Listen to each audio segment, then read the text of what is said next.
आसतु आमे आउ एक अंश को आलोचना करिबा।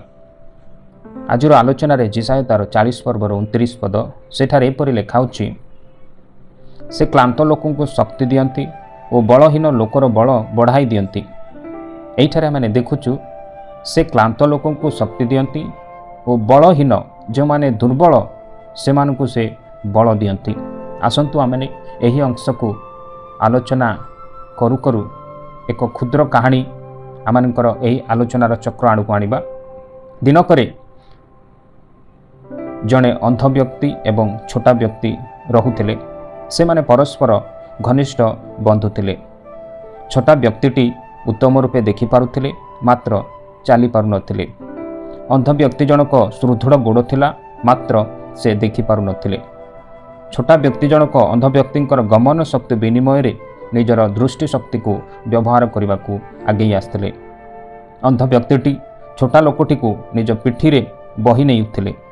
आउ अंध व्यक्ति जनक केउ बाटरे जिबे एवं बाट मध्यरे थिबा विभिन्न वस्तु द्वारा किपरि झुंटी न पड़िबे से विषय रे छोटा व्यक्तिटी ताकू चेताई देउथिले।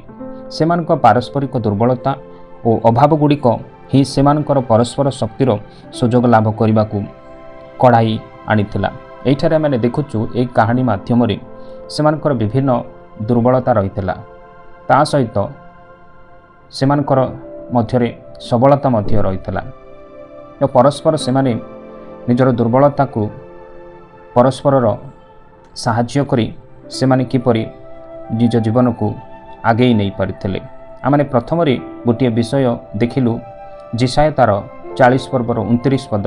सेठारे आमे दुईटी विषय देखा पारिलु। ईश्वर आम मानू जो माने क्लांत अटंती से मानकु से शक्ति दियंती, जो माने बलहीन अटंती से मानकु से बल दियंती। अवश्य आम मध्य अनेक दुर्बलता रही पारे, किंतु से दुर्बलता जे आमको आग को बढ़िबारे कष्टसाध्य हुए ताहा नुहे, किंतु ईश्वर आमको कौन करती ना से दुर्बलतार से आमको जो बल दियंती से बल रे आमने आग को बढ़ी पारिबा। प्रभु आमको ये छोट आलोचन